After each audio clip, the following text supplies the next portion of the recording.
Everybody, welcome to Citizen Science. If you're not supposed to be in Citizen Science, you're in the wrong room. Today, real quick, got a couple of trivia questions before we introduce our guests. Robin, you can't participate. You know all these answers. All right, Pelican Island National Wildlife Refuge in Florida was the first national wildlife refuge. Name the second.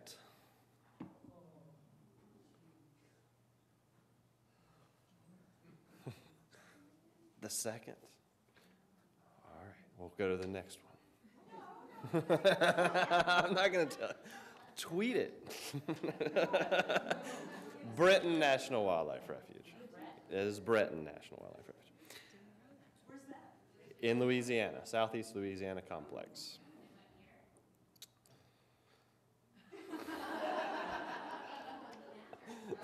Tough crowd. Which state has the most national wildlife refuges? I know. All right, North Dakota. There's a prize. There's a prize. I'll bring this back to you in just a second, and you'll pick up your prize at the registration desk. Okay. And one more. Who wrote, "If you travel much in the wider sections of our country, sooner or later, you are likely to meet the sign of the flying blue goose, the emblem of the National Wildlife Refuge"? Rachel Carson. Okay, I'll get you all. All right, welcome to Citizen Science. We have two speakers here today, and then I guess we're going to have a presentation, and then there'll be interactive questions time for that as well. The first speaker will be Sandra Henderson, and the second will be Barbara Volkle. Barbara was president of the Friends of the Azabet River National Wildlife Refuge for 10 years. She served on the board at, I'm not going to say this right, Sudaberry, Azabet, Concord Invasive Species Management Area Council, and formerly president of the Brookline Bird Club. And Sandra Henderson is the Senior Science Education Specialist at the National Ecological Observatory Network in Boulder, Colorado, where she serves as the director of the project BudBurst. So welcome, Sandra. And welcome, everyone. Okay, here, Jim's going to get mad at me. Okay, Jim, can you hear this now? Is that okay? Okay. Here we are, we're right after lunch, fabulous conference so far. This is technically billed as a workshop, but if you notice around us, these chairs and tables are really set up like a traditional lecture classroom. So Barbara and I have built in a little bit of discussion time throughout. We're going to try and get you engaged because, an hour and a half right after lunch? Oh, no, I'm not going to walk around slamming, okay, wake up, we're just not going in that direction. So, let me see. What we're going to do is give a very, very brief overview of citizen science. I imagine that there's a broad range of diversity here. Probably some of you are very familiar with citizen science. Others, it may be you want to know a little bit more about it. We're going to have a little bit of discussions. We're going to have a big chunk of this is going to be on Project BudBurst and BudBurst at the Refuges, a project that was started a couple of years ago with funding from Fish and Wildlife, and I want to make certain that you all know that. And I'll put in a plug right now. We are looking for a few more refuges to join up with us this next year, and so I will be putting the hard sell in recruiting. And Barbara is then going to especially focus on birds, because we can get that bird and plant balance going, and homegrown projects that may be very suitable. And again, we'll have a little bit more discussion. But first, a pop quiz. Okay, we're going to describe some people, and I want you to help me to determine which one is a citizen scientist. First, we're going to start with Dave, a retired postal worker. Dave likes to take pretty regular strolls on his local refuge near where he is, and he really likes to look at birds. And more recently, he's been keeping his lists, and then realized he could contribute his lists online to eBirds. They are now available to people all over the world, including scientists and educators. So think about Dave. Kenesha, Good student, ninth grader. Her teacher has assigned her to adopt a plant. They have to look at plant phenology throughout spring. Kenesha really could care less about plants, but like I said, Kenesha's a good student, wants to get a good grade, so she carefully makes her observations and submits them to Project BudBurst. Jose and his neighbors are concerned with water quality in a stream that flows nearby. They form a committee, go to their state water quality folks at the DNR, and get training and instruments so that they indeed can do some measuring and monitoring of the stream and see indeed where there are problems. Their results actually resulted in changes on how the stream is managed. And finally, Amanda. She's helping astrophysicists identify new galaxies by, she looks at hundreds of images taken by satellite, and she's able to determine these new galaxies. She loves doing this. She's home a lot, so when her little kids are sleeping in the afternoon, she gets online and helps make new discoveries.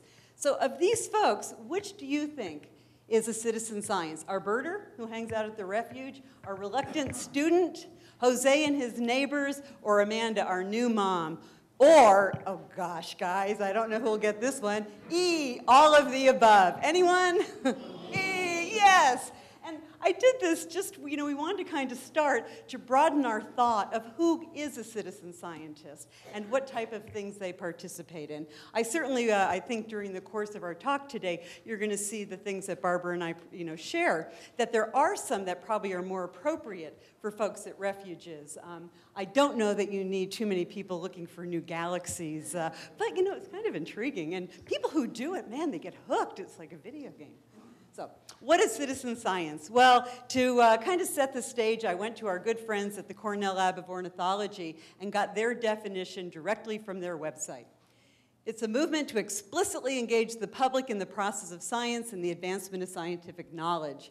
And the birding community, of course, and Barbara's going to talk about this more, has been very instrumental in the whole concept of citizen science.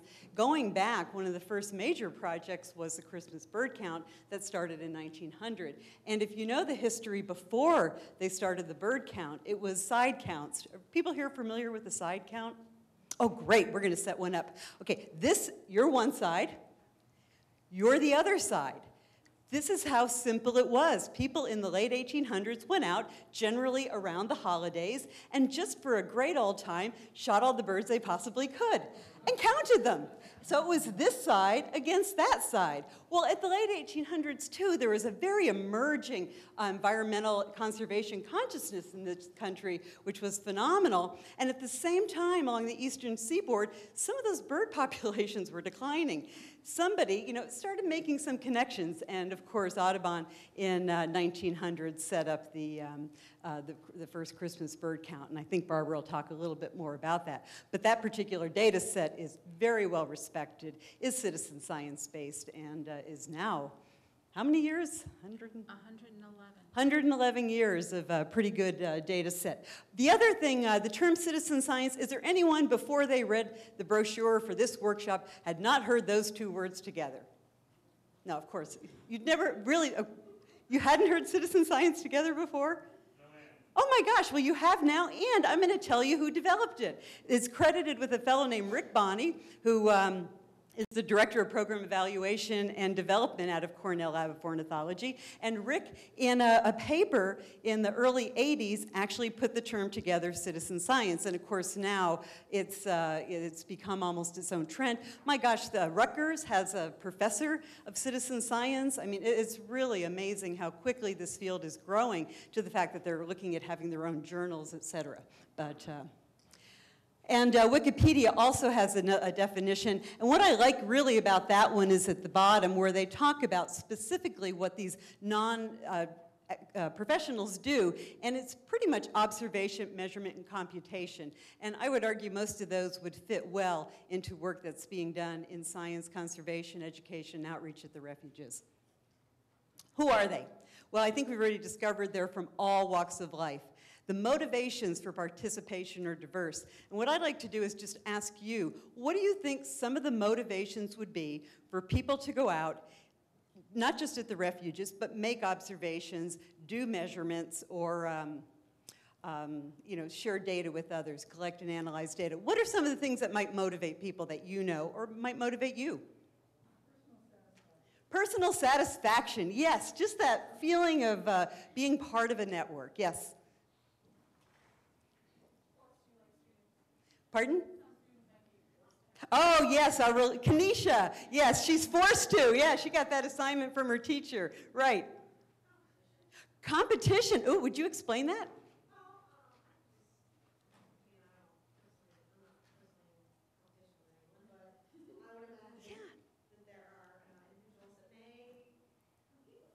Like those people on those bird lists that, like, how many did you get on your bird list? No, that would, or, yeah, competition, that's a good one. That's right. Anything else that you think might motivate people to be involved? Monitoring populations, yeah, just because they want to know. Yes? Concerns about their place, their locality, and how it's changing, perhaps? Yeah. So, I mean, I'm sure we could, yes? Making a positive contribution, empowerment. What you do matters. It has value, and you can contribute to a greater good. Yeah, yes. And, we could probably spend another 15 minutes and not even start to exhaust the list, but I think you get the idea that there's a lot of reasons why people want to do this. So in many ways, when you think about it, lots of motivations, but there's a huge workforce untapped out there to help the refuges and others, but we're at the refuge meeting, but to help the refuges get some of these tasks done, collecting data, helping to analyze, et cetera. There's a huge proliferation. Currently, we are seeing explosions of citizen science projects. I grabbed a couple of these. The one in the middle with the MCamp, that's a very local program, the Milwaukee County Avian Monitoring and Measuring Program. That happens once a year. It's very local to Milwaukee County. Heck, even here in Madison, we wouldn't be participating in that. They're looking for very, very specific. Now, Monarch Watch, they're very interested in where you see the monarch larvae, and they connected, of course, with the emergence of milkweed. Project Feeder Watch, Barbara's going to talk more about the birds. Galaxy Zoo, that's the one that comes from the Zooniverse program, where people do just look at satellite images and categorize them or catalog them.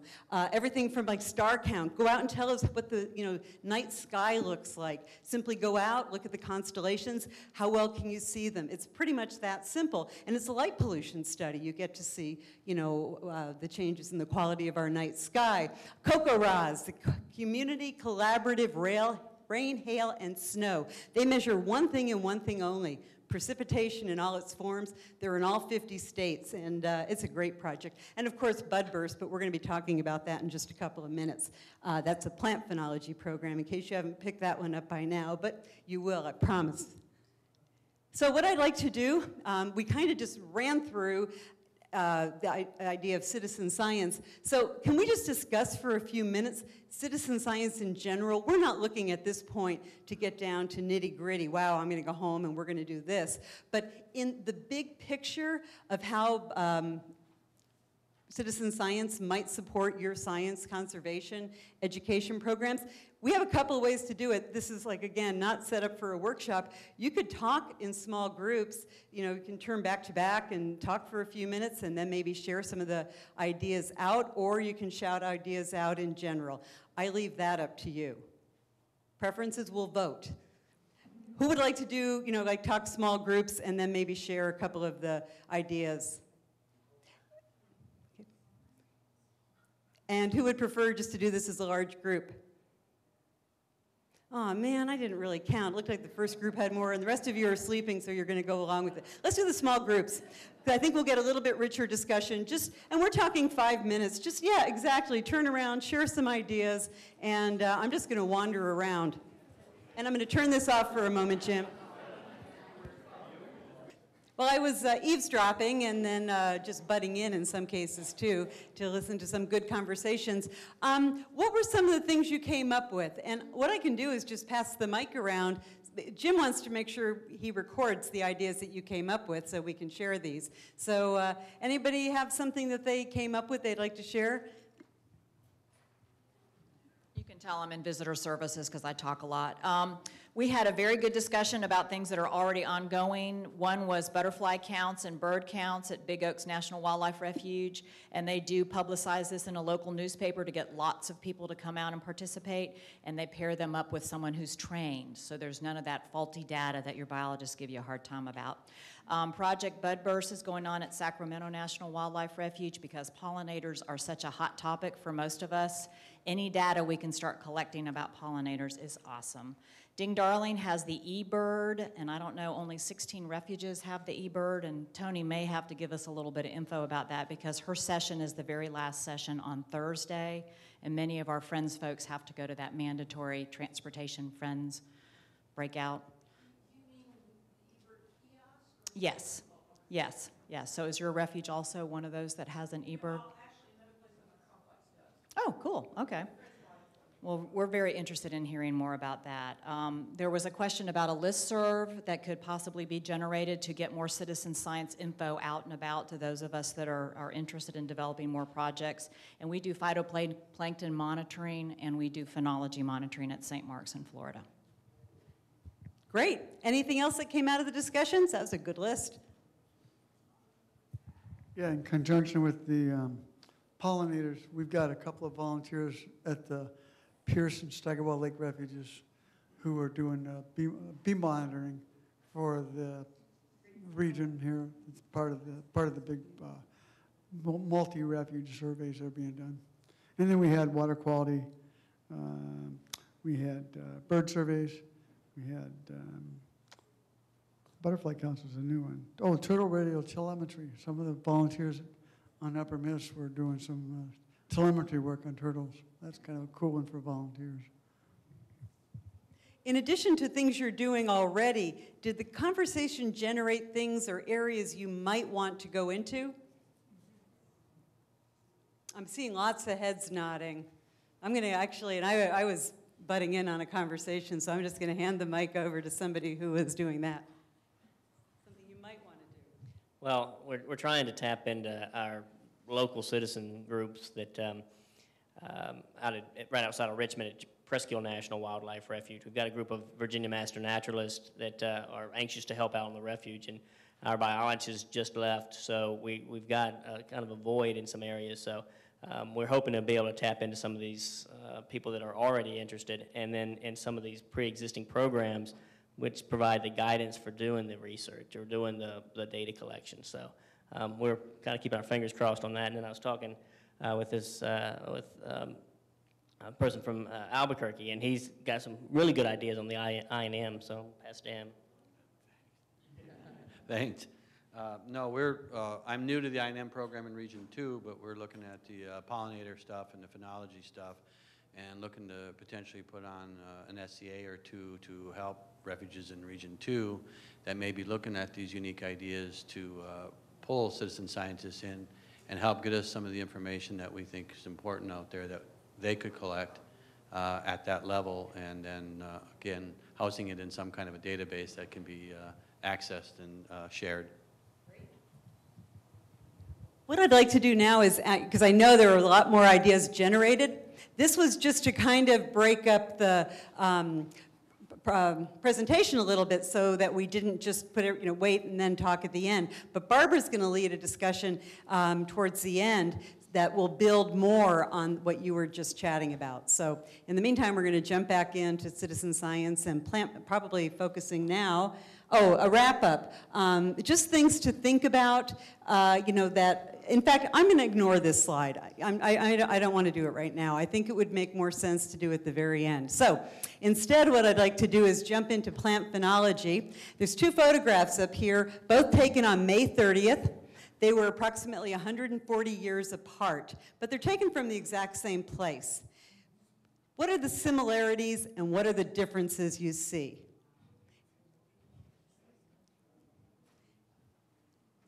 What do you see? Just shout them out. I can repeat them for Jim. A cemetery, yes, it is taken at a cemetery, absolutely. What similarities? Same place, about 140 years apart. What are some of the things you see different? And what are some of the things you see the same? Stop. I'll get back to you. There's leaves in the 05, and those deciduous trees are looking pretty dormant in 1868, correct? You're bad. What else do you see? Is that a snow pile? Actually, I think it's a, well, I think it's a grave. But yeah, I'm thinking that that's probably what they dug out. So yeah. What else do you see? Well, as this fellow back here would point out, that there's people in both, you just can't see them in the other photo. So there were no live people. But right, and even if you start looking closer, I love to do this with middle school kids in particular, and I'm not associating the staff of Refuges and middle school children in any way, shape, or form. But one of the things, when you really start looking carefully, the older photo, the people have what appears to be woolen capes and cloaks, and I mean, it looks cold. The trees are still dormant, and obviously the other photo, I mean, that's not even early bud. I mean, but these trees are moving into full leaf out and probably, starting to have been probably already flowered. I'd have to look. Anyway, what I'm trying to say there is I think the differences are pretty significant. Now, we also are very careful, particularly in working with younger kids, that does this suggest that climate has changed? No. I mean, one photograph, this is not a trend. This is a very interesting thing to look at. Now, if you look at 140 years of such photographs, and we do that, now can we start saying, yes, it appears that spring's happening a little bit, faster in this part of Massachusetts? Yes, we might be able to answer that. But I always want to caution folks to not inadvertently give birth to misconceptions by suggesting that that's all it takes is one photo. Because I know in Colorado it only takes one, warm streak in January, and we hear an awful lot about, anyway, I'm sure you hear it at different parts of the country too. So what is phenology? We're going to be focused on phenology, and I'm of course talking to a group of people that probably know this better than most, but just to make sure we're all on the same page, I didn't want anyone here to be confusing it with phrenology. That's pseudoscience from the late 1800s where you can determine deviant behavior by feeling the bumps and fissures on people's heads. I promise you one of the workshop's activities is not going to reach over and feel the bumps on your neighbor's head to determine tendencies towards criminal behavior. No. Phenology is the science that measures the timing of the life cycle events for all organisms. When we think of animals, migration. What are some other ones we might think about with animals? I just gave one away. Migration, what else? Breeding, reproduction, absolutely. What else? Eating. Death, yes. Dormancy in plants. Migration, yes. Hibernation. So all of these type of things. And when we think of plants, it's, the BudBurst, the leafing out, first flower, when fruit starts to set, when fruit ripens, when leaves, change color. These are those phenophases or life cycle events that we're looking at. Plant phenology is not new. It's been getting a lot of attention recently, but the first written records go back to 900 AD, where the Japanese were recording cherry blossoms. And in the 1400s in Switzerland, there's written records by winemakers keeping track of grape harvests. Henry David Thoreau, and of course, here in Madison, we've been hearing a lot about Aldo Leopold, but they certainly kept extensive phenological records that are being used today. And people like Henry David Thoreau was not a trained ecologist. He was an amateur naturalist. He kept records of over 400 plant species around Walden Pond. That data is being used today. Researchers have gone back to see what types of plants are living in Concord around Walden and comparing to the list that Thoreau kept, and it's pretty amazing. About 150 species are advancing. In other words, they're starting their annual events up to 2 weeks faster than when Henry David was there in the 1800s. And there's a real resurgence of interest in phenology, and we have new tools, satellites, remote sensing, et cetera. But the real resurgence, the interest is coming about our interest in climate change. and because it is a proxy measure telling us more about climate change, phenology, and of course, and I need to make it clear, it's not just in plants. What we're focusing on right now is plants. This is from USDA. About half of the United States has warmed by one hardiness zone. Based on their last 15 years of weather data. This is animated on their site, which is very cool. It's a real nice a tool if you want to share with visitors to your centers. It's pretty powerful. Phenology today, of course, there's national networks like the one I work with, NEON, the National Ecological Observatory Network, USA National Phenology Network, and of course Project BudBurst, which has just moved to NEON in the last year, where people actively collect and analyze phenological data. And in all three cases, citizen scientists do play a key role. Well, now we're going to talk about my very favorite project, Project BudBurst. It's the National Phenology Program for Citizen Scientists. I share these with you because one of our scientists took these pictures in Boulder of an aspen just over the course of a short time, and it's just kind of fun to look at. This is something you can have people do, certainly not even just looking at plants, but have people that are visiting your refuge start to keep these simple photo documentaries. Friends and volunteers, visitors that come in, if they want to just take photos from the same vantage throughout the year, is really providing you with a very powerful tool that you can use from year to year. Project BudBurst is a national campaign focused on plant phenology. We engage the public in collecting data about the timing of leafing, flowering, fruiting of plants. It's a very rapidly expanding network with a variety of collaborators and partners. We engage people from all walks of life in ecological research by asking them to share their observations of plant changes through the season. We, of course, had to have a mission statement. You can't be a national project without one. However, we realize sometimes that's a little cumbersome, so maybe, some people would prefer our haiku. People watching plants, contributing to research, join Project BudBurst. You can have haikus at all the different refuges.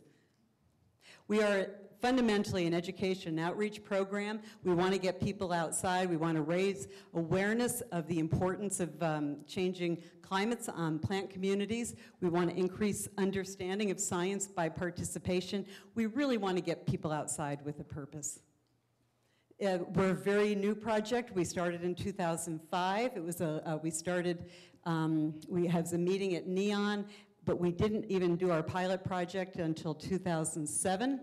We did in 2008, we did a full year launch. Of interest to the Refuge program in 2008, I met Kevin Kilcullen, and from there, he asked if we could do something specific to the refuges. He provided a very small amount of funding, and we did a pilot project with Neil Smith and Bosque del Apache that has continued to grow.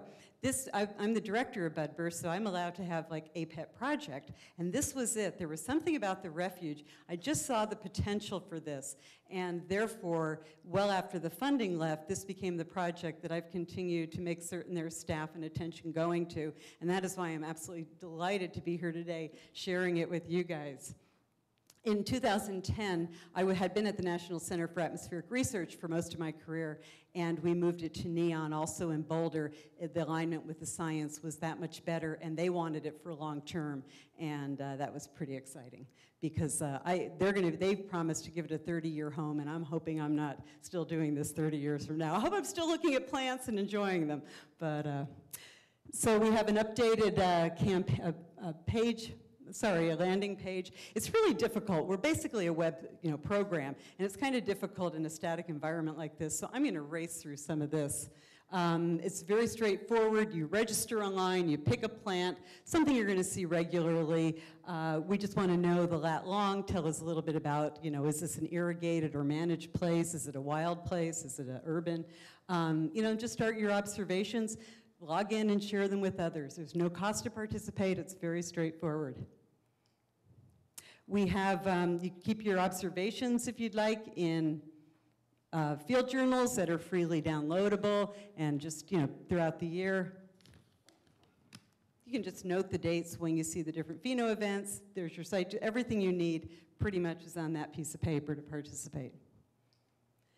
We have almost 12,000 registered locations, not nearly as many as I'd like to see in North Dakota. And now that I realize that there's the most refuges in North Dakota, I know that there's some people in here I'm going to be pressuring in the coming days. We have over 14,000 observations. We're very pleased we do have people from all 50 states participating. But again, not as many as we'd like from North Dakota.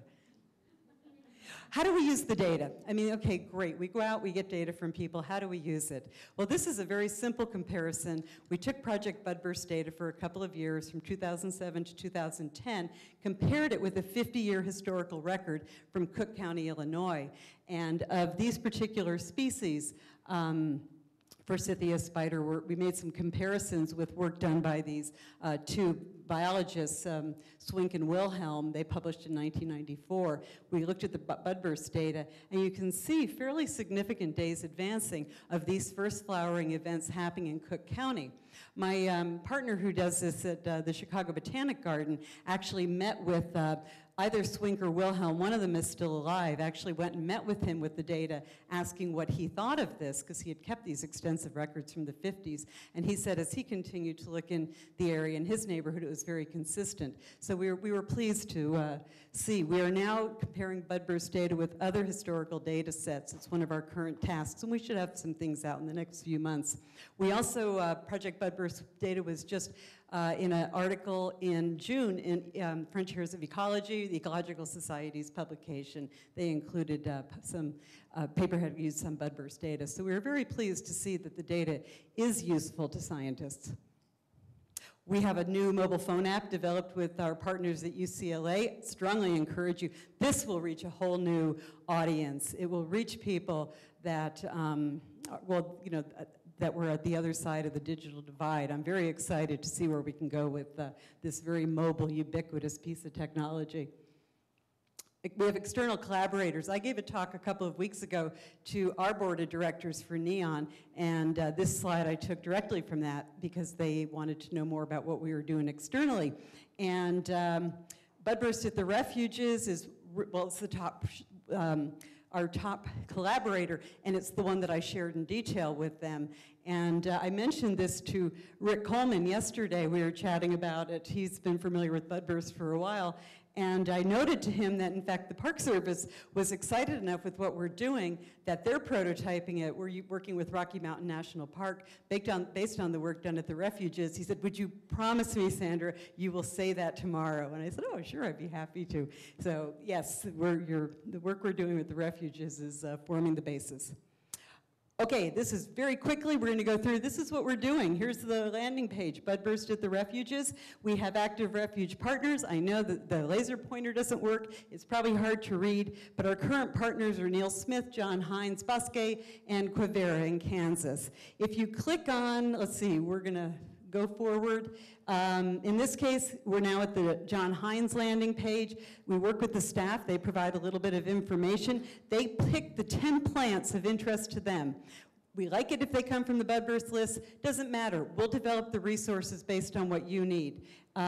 We have climate change. If you look at the lower left, climate change at the refuge. We have information specific to that area, in this case, Pennsylvania. Help spread the word that meadowlark is speaking out, and what we do is we have a handout, sorry about that, a handout, a downloadable PDF specific, in this case to Quivira, and it has species that can be used as part of your outreach. We're also developing posters right now that you can use as well. If you go back to the front page, become a BudBurst Refuge partner. This gives you all the information, but what it really comes down to, select 10 plants, provide photos, the more photos the better. Give us a short description of those plants, a few words, give us a few paragraphs of text about your refuge, provide us as many photos as you possibly can, and we can create a a web page. You can be a BudBurst at the Refuge partner. We currently have 4 up there. We have another 6 in development, and my intent is to have at least a dozen up by the end of the year, and our goal by the end of 2 years. I understand there's 553 wildlife refuges in the country. Well, no, we're not going that big, but we want 10%. By the end of 2 years, there's no reason we can't be working. We have the template. We figure if we could get 53, we'd be just in great shape. So we're still, I'm hoping by the time I get on the plane tomorrow night at 7 o'clock that I actually have, a few of you have said, yes, I want to be, part of that. And all we need is an official person from your refuge. It can be a friend, but it has to have the backing of a Fish and Wildlife staff person that says, yes, we want to do this. On that note, I'm going to, of course, tell you that it's going to be a great way to help you out. We'd love to have you part of Project BudBurst. And now Barbara's going to go ahead and give a presentation with a little bit more generality and maybe a little bit not so focused on plants. So, thank you.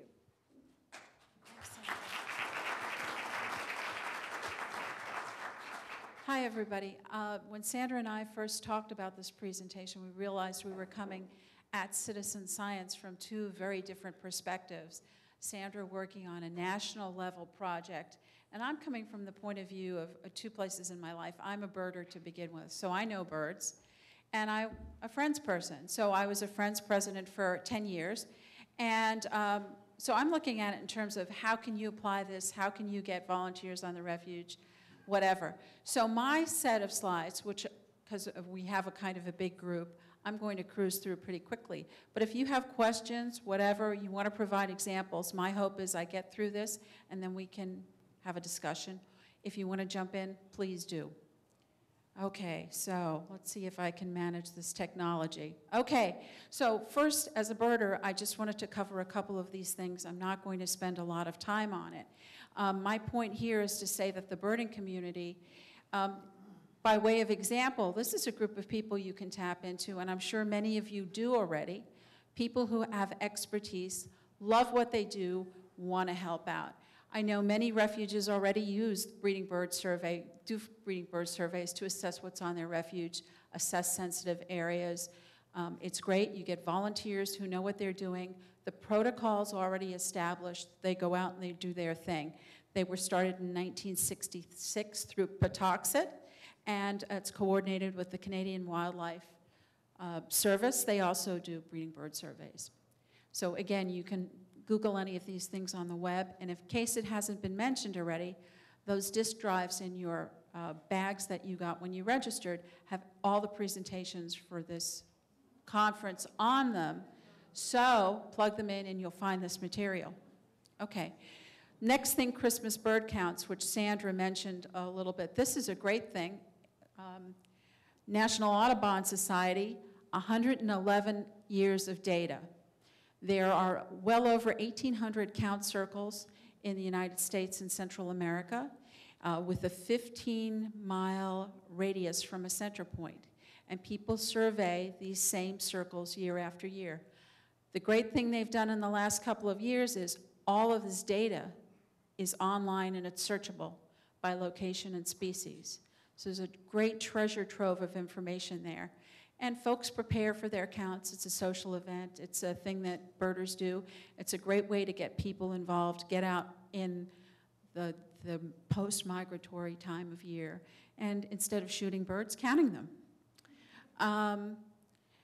One thing that's been talked about lately a lot are Christmas bird counts for kids. If you participate in, it's mentioned a little bit later, there's a bird ed list, which you can subscribe to, which talks a lot about birding education. There are a lot of refuges and bird observatories that are doing events for kids now. And what you can do is have a one-day count. You can set up a feeder. The kids can count what's there, go for a short walk, combine it with another program. It's a great opportunity to really make a contribution and put that with some interpretation and possibly some education. So something to investigate, and that bird ed list, which is mentioned there, you can subscribe to, and the BEN site, those sites are great resources for bird education. Cornell, we mentioned e-trackers. This issue, the past issue of Refuge Update, has an article about e-trackers being used at Great Swamp Refuge in New Jersey. You can put them in your refuge for a nominal cost. You do have to pay a yearly maintenance fee, but you can talk to Cornell. You can look at that article. It's a great resource. Gets people to come indoors to your visitor center, check out what's there. And people have local interests in what they're seeing on your refuge. This is a way for them to find out what's being seen.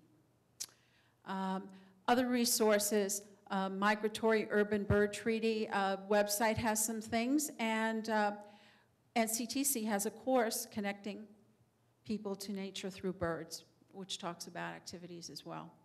And again, I just want to point these things out. So, okay. I also, as Sandra did, looked for a definition of citizen science, and what I found on one of the services websites is this definition: assisting refuge staff in research and wildlife surveys and conservation projects. So that casts a broad net. There is a science component, but as I started to talk to you and I was hearing from you in the discussion groups, there's an outreach component as well. So there's not only the gathering of data, but the people who are vested in helping you with your citizen science project are also vested in your refuge, and they're going to have a great time. They're going to tell their friends and neighbors about your refuge, and they're going to tell people about the refuge system. So please think of that outreach component. Again, refuge update, January, February, this is a different issue of 2010 has a whole issue on citizen science, if you don't remember seeing it. Those are all downloadable on the Fish and Wildlife website as well. Okay, so here I just put together my list, and this is pretty informal, thinking about it, of the benefits of citizen science projects. And this really kind of echoes some of what I heard you guys talking about. And again, I want to move through this quickly so that we can have some discussion. Sandra's talking about a kind of a project, BudBurst, where it's, in a sense, it's out of the box. There's some of the decisions you don't have to make. What's the protocol? What are you going to record? Do you have to build your interface? What's the time period? What's the evidence? It's established, and that's a benefit. Here it is, take it, use it. Now, when you do your own project on your refuge, and some of you have, I'm sure almost all of you have, it's a little bit more of a challenge. What are you going to capture? How are you going to do it? What's your protocol? Is it viable scientifically? What am I trying to accomplish? But they do have similar components, so I'm going to go through this again. Having volunteers, and especially ones that really know what they're doing, it extends your ability to accomplish projects. More hands, more minds, more money, and grants and donations. If you can find someone who knows something about odonates, you can do an assessment of odonates on your refuge. Again, we've talked about birders. Plant people, I know at Assabet River, they've worked with New England Wildlife Society volunteers who they have great training programs in all sorts of, all sorts of plants. So they can get volunteers in that can check to see if endangered species or threatened species are still present on the refuge. These are trained volunteers that refuge staff trusts. They know what they're doing and they know their plants. So they can do work. It's one thing that a refuge staff person does not have to do.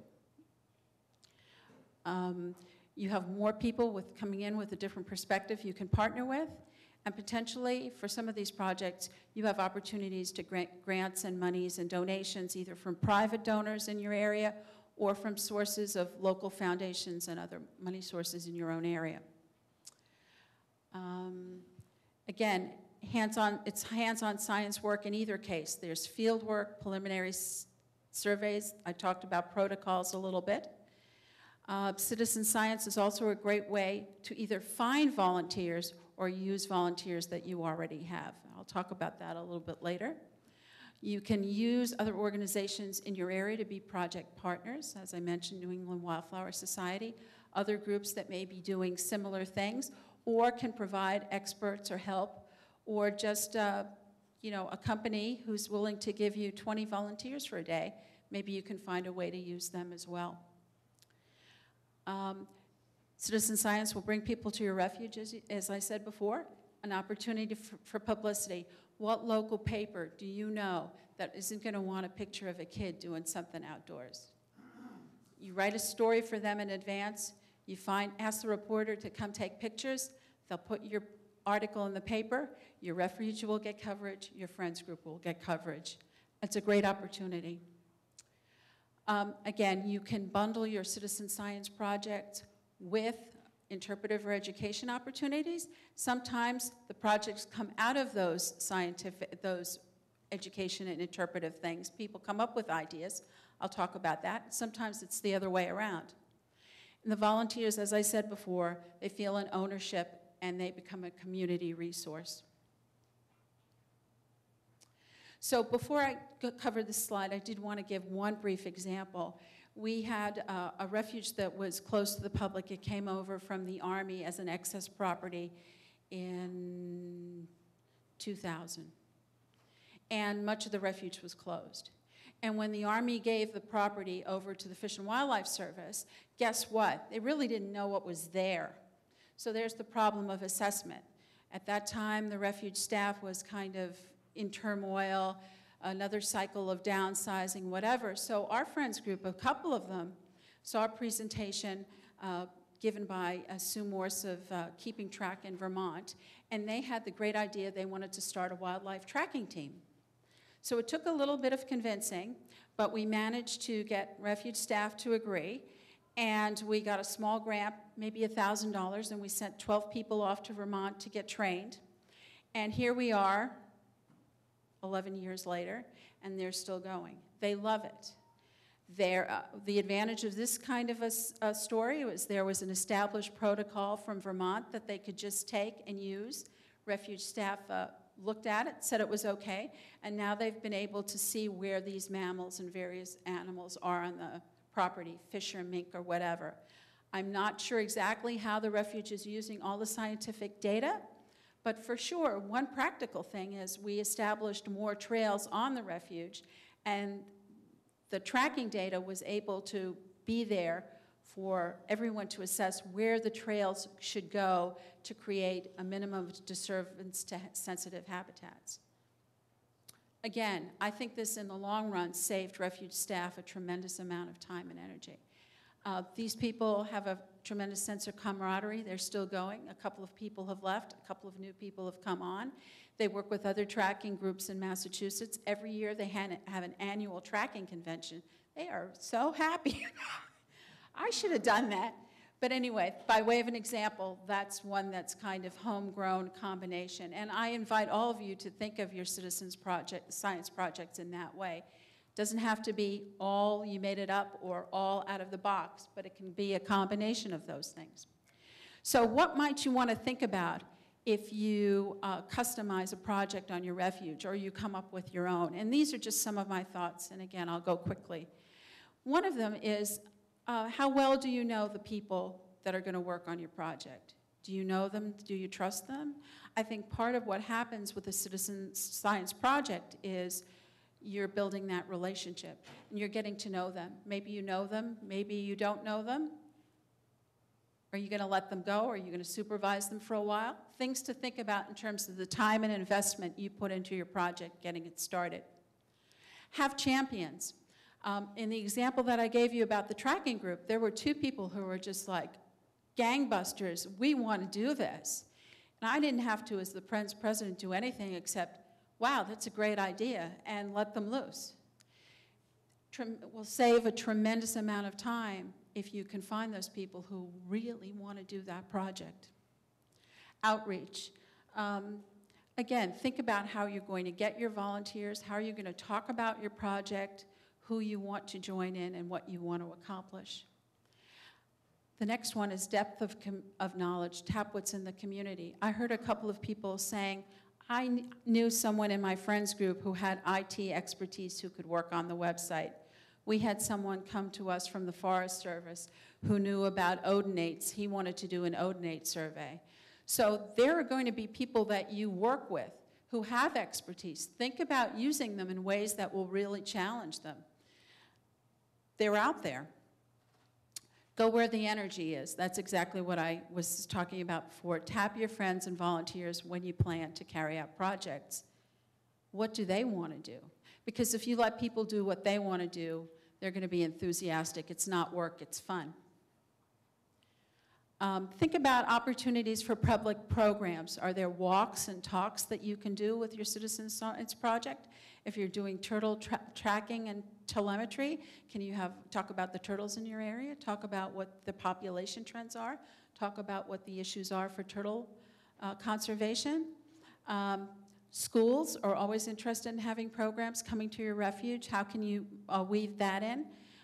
Talking about turtles, we had done some what do they call it? Raising turtles to get them to a certain age before we release them. Head Start, thank you. Great things for schools. Schools want to be able to help. Kids want to be able to help. Can you create displays and outreach materials? We had one person who loved to go to the Maynard Farmers Market every year, and she was on the tracking team. She had a table that she did with animal tracks, and the kids could come along and do animal tracks, and they would have a grand old time where their parents were buying produce. So there are great opportunities. Again, citizen science can be part of a suite of materials of things that you do, a base on which to build on. The other thing is that this next item is local component. When you build your own project, in particular, any component of a national project, folks love to see what the impact is on their home refuge, on their home community. Sue was mentioning earthworms. You know, people don't know what the impact of earthworms moving into your area are, so let them know. You have a great story to tell. This gives you an opportunity to tell your story. The next thing, one thing you might want to think about is your project something that's portable to another refuge? Or does another refuge have something that I can steal? Or another organization have something I can steal? Why invent something from scratch if you don't have to? Again, it's common sense, but I think it's worth mentioning. Okay, so I have just a couple of examples from myself locally that I'll mention in passing to talk about some of these threads. One is we had a gentleman on our board who was a birder and is very interested in statistics, and he was very interested in common nighthawks. So he started a local survey for our watershed of nighthawk migration, where you could go out every night. He had someone build a database, and you count nighthawks. And now we have 20 years worth of nighthawk data for our local watershed. And he was able to look at migration routes over rivers, whatever. But what we did then is, I said to him, hey, why don't you do a presentation at the refuge about what you're doing? Talk about nighthawks, talk about the declines in the population. That worked out really well. And he had trips to parts of the refuge where we thought we could have good visibility and go out and count nighthawks as an activity you could do with friends, members, or the public. So an example of how to use things. And that is the website, and it's actually pretty good if you want to look at it quickly. We did a project with Blanding's Turtles, Dr. Kurt Buhlman. We did Head Starting and Introduction. There's a significant Blanding's turtle population in eastern Massachusetts, and they wanted to move it to one of the refuges in the complex as well, kind of get some diversity of area in the refuge. We had Dr. Buhlman come and talk to our friends group. It was one of the most well-attended events we had. People love turtles. I mean, it was awesome. And so that went into this Head Starting thing. We engaged schools. There are some turtles in the visitor center that were being Head Started. And we also had tagging and monitoring of turtles by radio telemetry. That part didn't work so well. I think there were some issues not with the volunteers, well, with the volunteers a little. The equipment was hard for volunteers and staff to use. So that maybe was not the best choice. And I think some of the volunteers bristled at the rudimentary, really definite scheduling of when they needed to go out and count those turtles. Something to consider. The next one I mentioned, asked about keeping track. And this last one, I wanted to start to talk about invasive plants, because this is another area where citizen science is great. In our area, we started this Suasco, Sudbury, Assabet, Concord River Basin Cooperative Invasive Species Management Area. And we got some partnering together initiative grants. And this is something that's been in progress since 2004. And what it is one of the national parks near us, Minuteman National Park, did a survey of invasive species on their property. They did a grid, I believe, and they recorded the density and location of everything on their property previous to coming up with some kind of eradication and treatment plan. Well, several of us in the watershed saw that, and we decided, well, wouldn't that be great to do in our other locations, you know, conservation areas? Because if you've ever worked with invasive plants, you know darn well that if you don't work smart, they're just going to come back, and it's like you did something in vain. So we built on that, and what we did at the Refuge was we got about $30,000 of grants to have Mass Audubon come in and survey our entire refuge, 2,000 acres. Everything is digitized. It's on the computer. You can look at various levels of species. It's searchable, but we created a baseline. That's not where the citizen science part comes in. At this point, years later, we've created an organization, a weed management area, I think they're called. We have 32 partnering organizations on our watershed, and we're sharing the protocols about mapping. We're training people to map invasive species. This is an area that's critical. We are able to share resources, weed harvesters and whatever, between organizations. We have MOUs signed and everything else. And I think the most interesting thing there is, again, partnering with New England Wildflower Society, we developed an early detection rapid response program, which we were able to publicize in the paper. We have, I forget how many communities in the watershed, 30, and I think we had at least 2 people from each town in the watershed participate in 2 training sessions. And these people have gone out, and we had some high conservation value properties picked out. They went and they surveyed, and they found some of the top 10 invasive incoming species to our area, Japanese stilt grass being one of them. And much to our amazement, they found a species that no one knew was in the area, which was like a Brazilian waterweed type of thing. And what we've been able to do is then they go out, they find it. Guess what? We know who the property owner is. Let's get rid of it. So this has really been a great cycle of building on something, building science, citizen science in, and moving on from there. Okay, so at this point, I wanted to see if Sandra wanted to help me wrap things up and invite you to make some comments of whether this generates some ideas for you, or there's some projects that you might want to try on your particular refuge. And we invite you to take some time and write down 2 or 3 concrete things you might do to implement citizen science on your refuge. I know some of you took notes, and maybe some things are of interest. And think of one opportunity and challenge per refuge and report out. So that's pretty much it for me. Does anyone want to talk about something that they're doing in terms of a project? If I haven't put you all to sleep yet, I'd love to hear from you. Yes? Not something to report out, but I think that one of the things that maybe it's understood, but I think it's very important, especially in engaging youth, that you report back what the data is revealing. That there is some sense of accomplishment, that there is some value in what they're doing that's realized. Either it becomes part of the analytical process that you can share with them, or they can actually engage in that. Absolutely. Do you want to say anything to that, Sandra? I was just going to grab something that sorry. Absolutely. And things like the Christmas bird count data that's reported online are easily accessible, e-tracker type things. Do you want to jump in? Well, this is something I'd glossed over earlier because I didn't think the timing was right till we'd gotten a little further. Your point is exactly right. And if you notice, it's right there. What happens to the data? Does it get used? If you actually ask people to go out and collect data for you and you don't use it, you're not being honest in your relationship. Then it's a one-way data hole. It just becomes the black hole of data, and if it sits there. So giving feedback, even if it's in the form of monthly reports, whenever our data is used, we send out an email to our mailing list, hey, we just made frontiers in ecology. Yeah, it was only one little mention, but your data was used.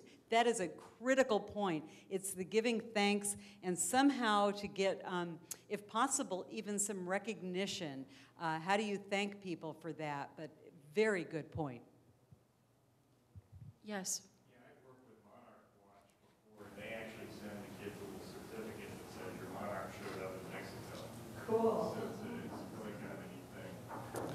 And Monarch Watch, just to clarify, you actually put a tag on your monarch butterflies and send them on their way. And when you tag them, when you're working with a school group, you can put, you know, the kid tagged 489, 489 shows up in your batch, they'll actually send the kid a certificate to say your butterfly showed up in Mexico. It's a very cool thing to see what's going on. Yes? We put reports of all our citizen science projects in our Friends newsletter to make sure that individuals who participate get it, including our Friends members. That's great. I think that's essential. I hope everyone heard it. They put recognition in their Friends newsletters of all the projects that are underway. Anyone else? Would you like to jump in? Tell us what you're doing. Okay. Sandra, do you have any concluding comments or whatever? Again, I was hopeful that we would all at least get to know each other a little bit better, find out what other projects there are out there, and maybe network a little and go from there. So, do you have any conclusions? Thank you very much for your time this afternoon, and and thank you, Barbara, for being such a great co-presenter. Sorry, it's hard to do that when you're... And also, if you do have interest, I mean, Barbara and I will be around, and we'll be at the reception this evening. And I know there's a lot of other events going on in the conference itself right now, so it makes it a little bit hard to be in multiple places. But please contact us. As I said, I would like to make contacts with a couple of more refuges to get them as partners with BudBurst. We're pretty excited about it. There's also some handouts up here. Feel free to take them. One of the things we just got that I grabbed, you know, feel free to take all I brought, were BudBurst postcards with little seeds you can plant. I promise none of them are invasive or, you know, noxious. We double checked. So you can plant the seeds and then monitor them later. So thanks again for coming, and please don't hesitate to contact either Barbara or I if you have questions or ideas or just want to brainstorm with someone. Thanks. Okay, so thanks a lot.